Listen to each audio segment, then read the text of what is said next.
I'm so excited. Stay tuned. Welcome to another episode of Claire Haire. We are doing a 3-part special. Stay tuned.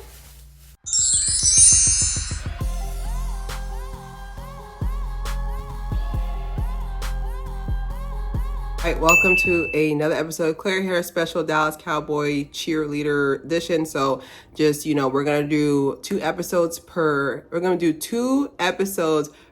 episode because I noticed that I have a tendency to squish them all into one and get mad later.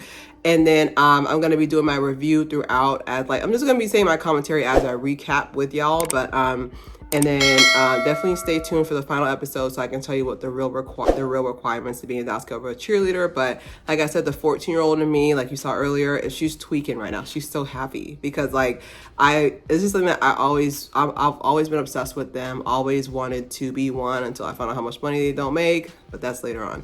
So let's do a rolling shot of all the key players. I have Charlotte Jones, who is the owner. It's a family business. Kelly Finglass, DCC class of 1988. So basically Kelly is a director. She's the main character. And then I have Judy Trammell. She's the main choreographer. Basically the whole competition is like hundreds. They start with the hundreds of people, which I'm just like, how do you get to that level? But they start with hundreds of people and then they go to 36 is the final team. They have to and then the veterans have to re-audition. So they have 100 like tapes they send in, and they have 76 live auditions they have to do. So the requirements that they have on here is that, read it verbatim what they said. The requirements that you have to be able to fit the uniform, same day dance training, any genre. You have to have the it factor. And then you just can't just be pretty. And then the age range, they didn't really specify an age range, but from what I've noticed, the age range is about 18 to 32. 25 plus is pushing it. You can't be too thick. And I feel like, that's my opinion. So so far they're just going about the overall audition process, like people who they cut instantly, people they've seen in 2 seconds. They know they want more, they don't want more. So I have on here that things that I learned. So just watching this series, like I said, like it's mostly like, I'm not going to do a full recap because you guys have watched it. I'm going to put what I learned. So I learned, one, you can't keep the uniform, which I kind of get it, but I'm also kind of like they fit it to you. Like it's customized to you. Like for them to not be able to keep the uniform, I get it. Cause it's just, like I said, there's an honor in wearing it. I mean, I don't see LeBron James, I don't see him wearing his uniform from the Celtics, but I feel like he was able to keep it. Okay. All right. So DCC was created to increase revenue. Cause like I said, Dallas Cowboys, the 3 fans that they have, when they first started, they weren't really, garnering enough revenue to where the football program almost got canceled. I didn't know that. So they have so much merchandise that is associated with DCC, where they have Barbies, they have swimsuit calendars, they have fundraisers that they have people come to. So it's just more than just doing high kicks and high splits. Also, initially it was $15 a game, and that was $15 a game. I feel like they're being very coy about what the real price. There's no way in 1970, they started around 1970s, 1980s. I just don't see them paying them any money. So I was surprised that they had even given $15 an hour, $15 a game. Basically, Chick-fil-A Sally, one of the girls there, Kat, she basically said nowadays they make close to what a Chick-fil-A salary is. So about $19 an hour. And then another thing too is that I wasn't aware of, there's so many Black women. Like when they first started, there was a lot of Black women. Like I was really I'll talk about that later, but I was really thoroughly, because remember it's the 1970s. Y'all think we're cool now, but back in the day, I was really surprised that in the 1970s there were so many Black women. Like I saw so many of the throwback videos. That was a really nice touch to see so many of the throwback videos. Like we was in there. And we was looking cute. But I was surprised by that.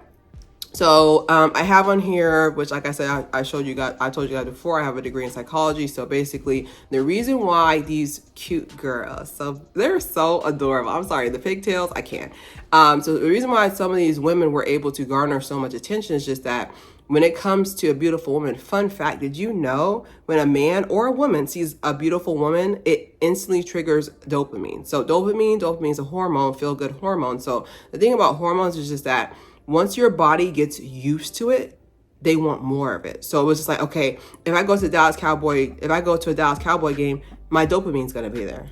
It's kind of like how people are with likes on social media. Like basically you kind of almost get to the point where you're dependent on it. So we fast forward to field auditions. First person that gets my attention is Anisha. I have her down as Indian goddess. Please.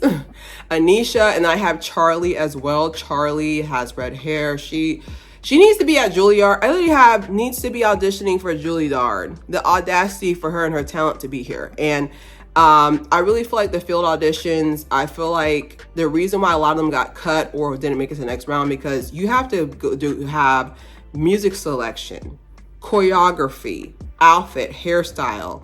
Even the veterans have to audition. So that means there's more pressure because they've seen your best. They've seen you. The panel, they have a panel. The panel is very diverse. They have a couple of different people in the panel, which I was surprised by. They have the meteorologist, they have a thought leader, basically a life coach. I was thoroughly surprised at that, but Anisha makes it to the next round. Just want to put that out there, as we're watching this episode slowly, one getter. And Anisha makes it to the next round. Anisha is one of those people where, like, you ever meet somebody, they just captivate you. Anisha's amazing. Charlie needs to be at Juilliard and stop playing with us. Charlie is amazing. Like, just from a technical, like I said, like I have some background in dance, as you guys saw earlier. I have some background in dance, and I can tell you, I know a star when I see one.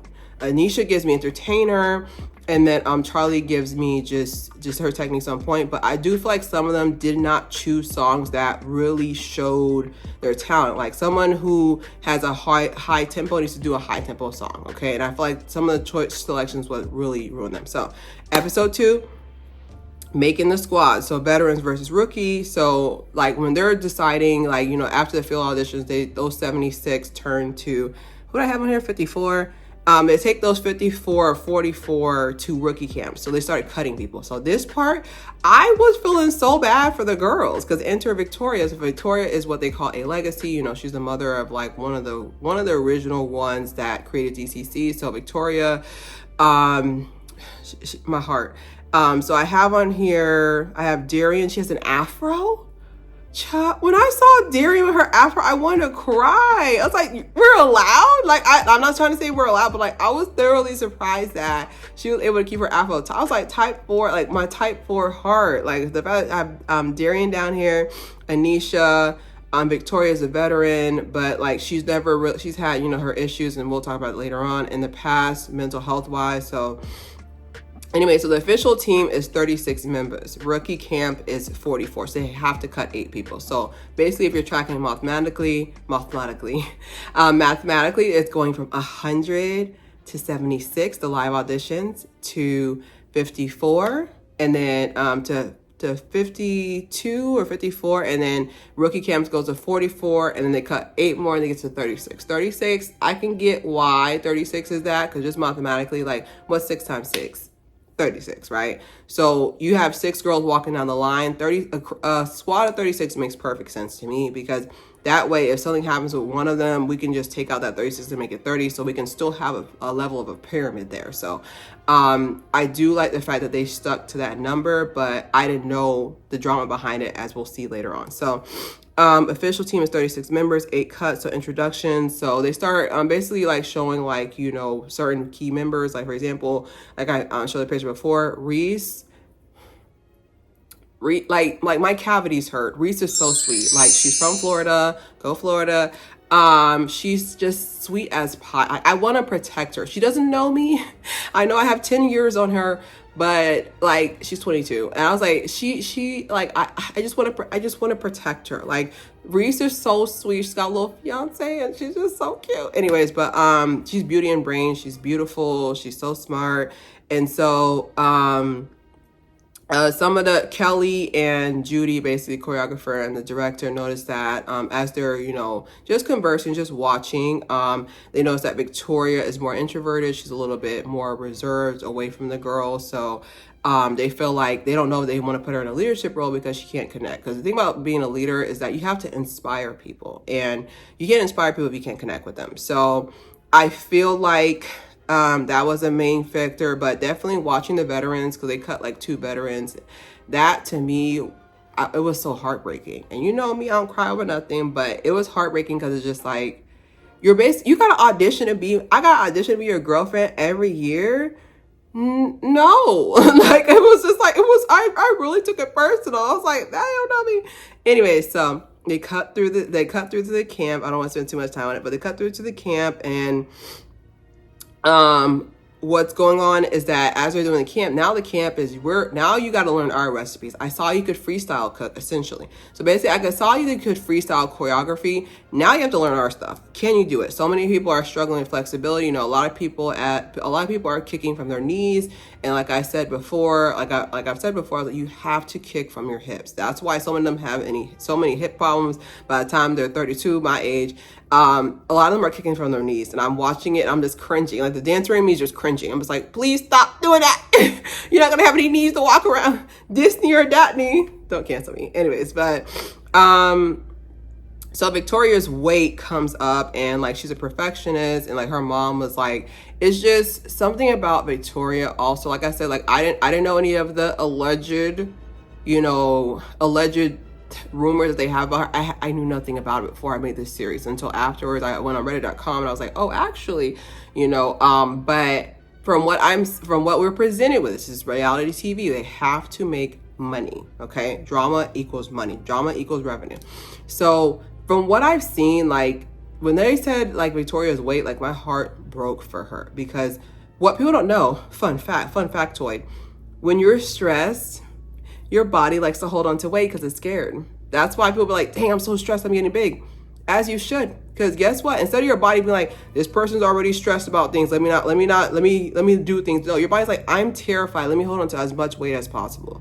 Okay, so I feel like the fact that she was trying to hold on to that, to get rid of the weight so much, her body literally was resisting itself. Okay, so I saw her meal, it was like rice cakes, and it was like rice cakes, and I don't know what else the meal was, but her mom had made her like a rice cake meal and like whatever. And like, I was just like, when she also brought me to my 14-year-old self. Like, I literally had so many body issues, and I know people were just like, but you look amazing. I was like, thank you. I'm gonna tell my mama y'all said that. But I understood what it felt like to know that your body's not doing these things. Like, even when I was a model, like, my butt won't go anywhere. She won't leave me. Okay. Like, I literally was 130, still had something back there. I'm like 145, 150, but like I literally was 130, 120. And I remember trying on a clothes, and I remember that pants got stuck right under my hips, and I wanted to cry, but I was like, is there any other designs I can wear? Thank God we were able to switch the design. But I literally just emotionally, internally broke down, because I was like, why is my body doing this? Why will you stop? Like, why would you stop doing that? And mind you, this was back in the early 2000s. This is not now where curves are celebrated, but I coincide with her so bad. And then I have on here with the uniform fitting, which is coming up soon. What do y'all do about periods? That was my question, but that's pretty much our recap of episode 1 and 2. I feel like it was nice to really get to know everybody and really see where the show's gonna head, like the documentary side of like just seeing like the previous generations, how it started. Like, their pom-poms were really big. Like, this is this is from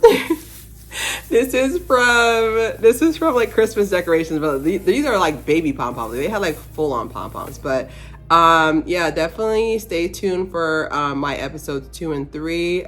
This is just the end of part 1, but yeah, that was my full recap, just seeing the auditions. Like, I didn't know so much work went into it. Like, I thought it was like, you show up, you be cute, you go. Like, I didn't know there was like auditions. Like, they were checking for musicality, can you keep a beat?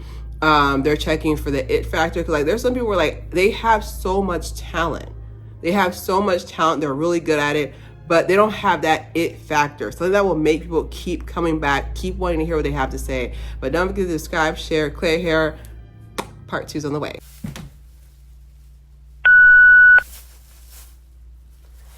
I definitely burned my foot there. I definitely burned my leg.